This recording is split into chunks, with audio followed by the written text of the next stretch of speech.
nshuti yanje rero nkubwire ntakubeshe ahantu bita mu Bigogwe ni impamo sinkubeshe mu Bigogwe ni ahantu heza pe hari ubwatsi hari uruzi n'inka zaho ziba zishishe zose ziba zinywa amazi zimunywa umunyu zifite inyana n'ibimasa imitavu myiza cyane hariya rero nshuti yanje ntukagire ngo aka kayobe ngo ni irizuba nihe pe nihe rwose ni amata yo mu Bigogwe nshuti yanje hariya hari izamwimanyi wari wagera ntubita mu Gishwati ndahumva emwe ni ukuhumva gusa uhageze rwose ako gahera ufite na hano ukugenda ugerayo ukanywa amata ukanezerwa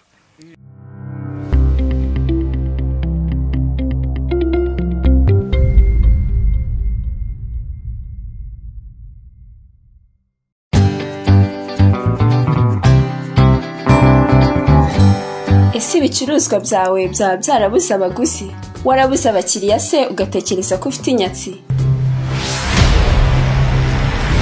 kigali-site.com twabazaniye igisubizo turakwamamariza ku giciro utasanga ahandi ndetse tukaguhuza n'abakiriya mu buryo bworoshye ushobora kutwandikira kuri email yacu ariyo kigali-site@gmail.com cyangwa se ukaduhamagara kuri nimero za telefone zikurikira 078 94 44 78 cyangwa 078 056 40 hamwe na kigali-site.com umukiriya ni umwami.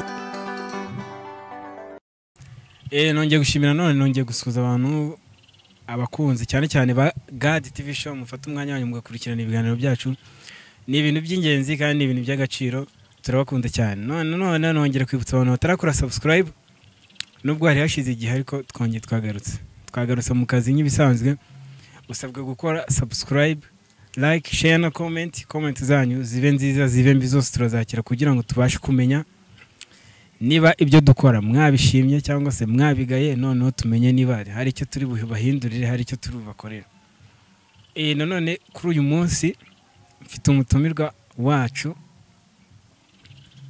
agiye gutangira abafite utuntu twiza kandi abizi yuko muri buze kubikunda byiza cyane ariko mbere yuko nkomeza ndagira ngo mbibutse Kigali Site ni ikinyamakuru ushobora kujyaho ugasoma amakuru meza kandi yizewe y'uburyo bwose entertainment siporo n'ibindi byinshi bigiye bitandukanye ushobora kumenya neza buri munsi ko bwije nuko bukeye bikagufasha mu buzima bwa buri munsi amazina yanjye ni Izabaye God wowe bakwita gute murakoze cyane amazina yanjye nitwa Ishimwe Buseyijire Ishimwe Buseyijire Buseyi iryo se niyo naryumve Buseyi bishatse kuvuga Buseyi ni izina ry'umuryango Buseyi navuga ko ari we niwe sogokuruza wacu niwe famiye yacu turukaho nawe bakwise Buseyi urumva ubundi imfura igenda nkase uri imfura wanyu cyane ndi imfura se nubibonye iyi sura ntubona ko ari imfura uri kitangiye kuvuga rero ntubibonye ushatse kuvuga urakuntu buza nk'abantu bahantu bahe hariya bahita mu Bigogwe iwabo w'abantu hariya rwose ni iwabo w'imfura nanje niho mba narakuriye niho nanywereye amata agatuma mba umugabo w'igikwerere nk'uko mbona ni ukuvuga ngo uri umugabo w'igikwerere nyine ukuntu ubuvuga mu Bigogwe ni ahantu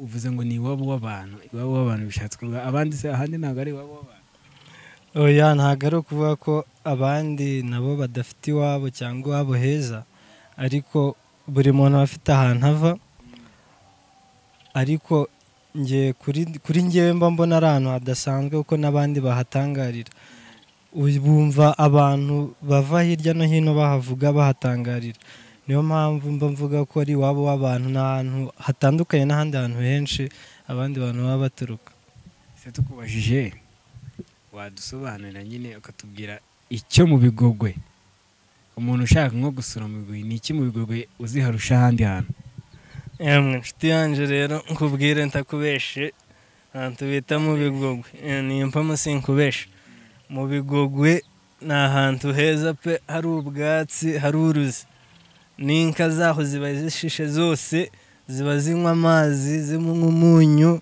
zifite inyana n'ibimasa, imitavu myiza cyane. Hariya rero nshuti yanjye ntukagire ngo aka kayobe ngo ni iri zuba, nihe pe, nihe rwose, ni amata yo mu Bigogwe nshuti yanjye. Hariya hari za Mwimanyi, wari wagera bita mu Gishwati? Gishwati ndahumva. Emwe ni ukuhumva gusa, uhageze rwose ako gahera ufite na hano ukugenda, ugerayo ukanywa amata ukanezerwa, ufite gusanga rero inshuti zanjye z'abatampera zikakuririmbira. Uri umutampera? Oya senda umutampera nshuti yanjye. Nshuti yanjye gerageza urebe nk'abatampera twumva nk'akaririmbo k'abatampera. Akaririmbo ko numva ukabona bingora. Ariko abatampera bakunze kuba bari bahari mu bice bya Bigogwe, kandi bakaba bazwiho nabo ubupfura n'ubunyangamugayo, uburyo baririmbamo akenshi busetsa abantu, ariko nabwo ni uburyo bwiza.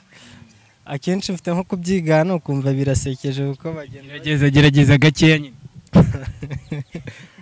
hari akaririmbo baririmbaga bagiye kuryama bita Ngumane Mwami. Ako karirimbo bararirimbaga ngo ubwo ndarimba nk'umugabo waho umugorozi cyane, ubu ufashe Bibiliya nka hano mu kwaha aba ameze gutya. Ungumane ko bugiye kwira, haje umwijima mwamungumane, nubwo bagenzi banjye bansiga, nk'abanjye nyine mwamungumane. Ubuseyishire usenga mu baki? Njyewe nsengera mu idini ry'Abadivantisite umunsi wa karindwi. Wavukiye mu Bigogwe urahakurira urasaze? Navukiye mu Bigogwe, ndahakurira, twahavuye muri 2016 mu kwa mbere. Ubwo mutuye? Ubu dutuye mu nkengero za Gisenyi ahantu bita Mahoko mu Bagoyi. Mu Bagoyi buriya n'ikigoyi byanze bikunze kukivuga. Ikigoyi ndo waba utakizi, uba ngahari ahijya mu Bugoyi kuko waba utakizi? Byaba ari ikosa, buriya ngahari iyo uhageze ugomba kubana n'abantu baho mukamenyana, mukaba mwajana ngo muri resitora mukanywa icyayi n'amandazi, mbese nyine ukaba inshuti nabo tu. Niba ari amandazi, niba ari amaki, hari ibindi bintu bita bijya gusa ari amandazi babyita indege. Indege ntabwo nzizi. Ni indege niki?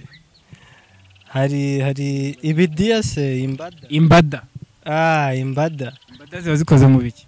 Imbada ubundi ziba zikozwe mu ngano, ni ingano bakoramo umutsima, niba ntawita umutsima cyangwa irindazi nka ririya. Yego. Ikintu ikigaragara cyo abantu bose abenshi bavuka mu Bigogwe baba bazi kuvugira inka byatari, wagerageza? Kuvugira inka, njyewe ntabwo ndi umuntu wakunze kujya mu nka cyane, bitewe urabizi n'uburyo kuri ubu abana bakura bari ku ishuri, ariko ubundi nk'intore nanjye wagerageza nyine. ndagerageza, ariko ntago ari ibintu navuga namurikira abandi bantu mbese ku buryo mbizi cyane. Iyemagwa ngaha iwacu muraho, nkabonye ngira nagendwa akajayijayi n'umutira mutera rugweragwera, ngwena nkuragenda agiye baziyazanye igicuba cy'amatage yanjye, barashaka muzirazuba mankurore. Yageze no showa mushumba ish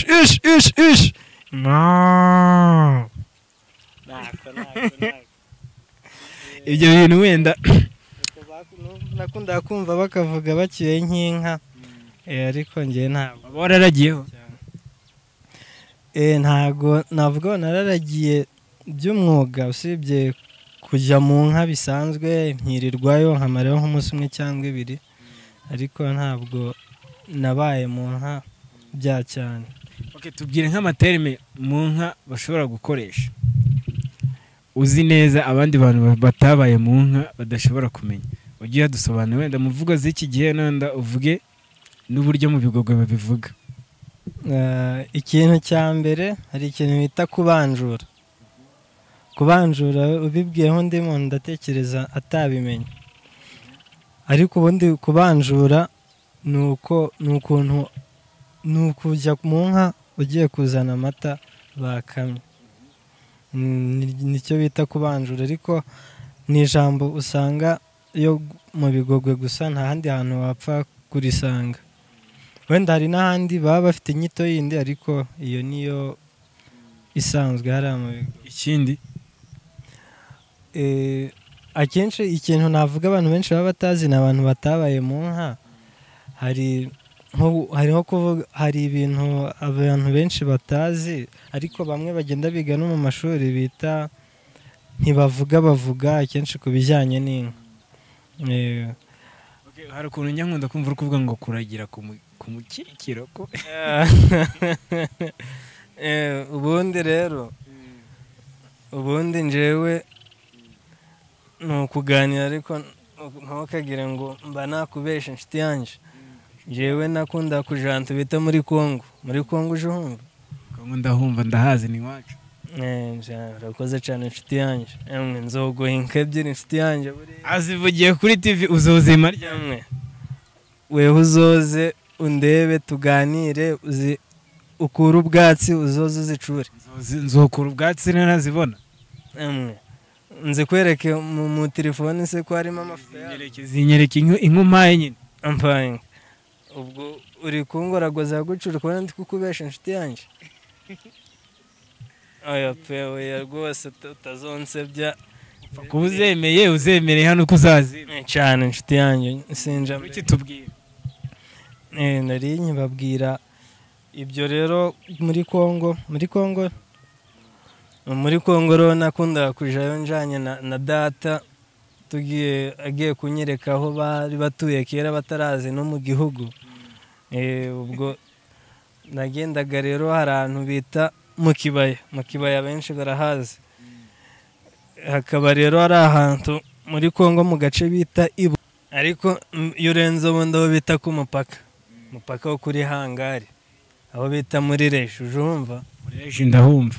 Muri Reje naho rero hariyo bene wacu benshi, na benshi bakunda kuba bariyo muri Kongo bafitewe n'imirima n'inka. Ubwo niho nabaga nagiye nkajana na sogokuru na bene data bose tukaja mu nka. Ubwo rero aho ku mukikiro niho ikibaya gitangiriye. Bakaba barakundaga kuharagira inka zimbye, ziba zibyaye vuba zifite imitavu. Ntabwo urumva ntiziba zibasha kugenda cyane zisize ibyazo. Ubundi uri kubisobanukirwa ibintu ndabikubwira. Ndikumva ari mu gicuku. Ampaye mwene data. Rwose igerageza wumva. Ubwo aho niho nakundaga kuja kunywa amata tukaragira. Sogokuru yari afite inka yitwa Inkuge. Inkuge ikaba nyina w'imvutsa abanzi. Ikaba ari inka rwose, inka nini nziza cyane iteze neza. Nuko icyo gihe habaga hataraza aya manyago y'amatelefone. Mba narayifoto mba nyikweretse inshuti yanjye. Inshuti yanjye none se mugira inka zingahe? Njyewe ubundi ntakubeshe rero, sogokuru mu minsi ishize yampaye inka. Ubwo ngiye kuyicura, ariko yari iri muri Kongo tuyigejeje aho muri Reje, igwara ikibagarira kirayikumbanya, ntiyaharenze birapfuye. Ariko mfite inshuti yanjye y'umusirikare yitwa Jean Paul, akaba inshuti yanjye pe akadasohoka, akaba ushimiye imbere ya televiziyo. Ushimiye rwose inshuti yanjye wampaye inka. Wagize neza, nanjye nzokwitura n'impamo. Ikaba ari umuhungu w'inshuti yanjye w'umusirikare, n'umusoda. N'umusoda ubu ari mu butumwa bw'amahoro aho bita muri Central Africa. Ubwo ejo bundi yampaye inka rwose, yampaye inyana. Anyandikiye ku WhatsApp ngo ntajye ni ku rubuga, ambwira ati rwose ndi kubyumva ko ngiye kuyicura vuba.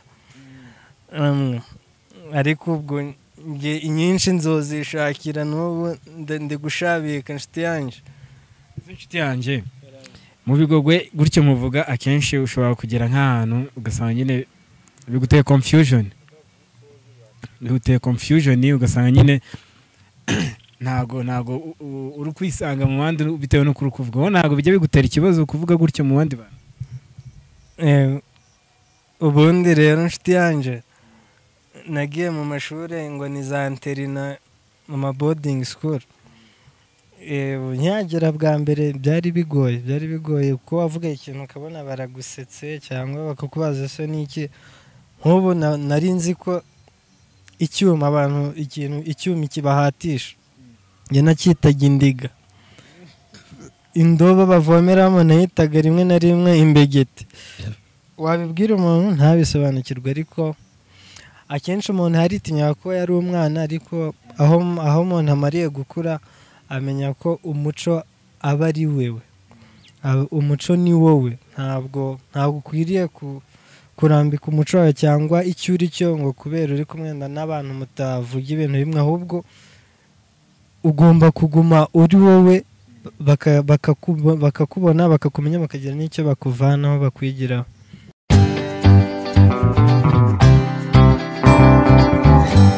Ese ibicuruzwa byawe byaba byarabuze abaguzi? Warabuze abakiriya se ugatekereza ko ufite inyatsi? kigali-site.com twabazaniye igisubizo. Turakwamamariza ku giciro utasanga ahandi ndetse tukaguhuza n'abakiriya mu buryo bworoshye. Ushobora kutwandikira kuri email yacu ariyo kigali-site@gmail.com cyangwa se ukaduhamagara kuri nimero za telefone zikurikira 078 94 44 78 cyangwa 078 056 40 10.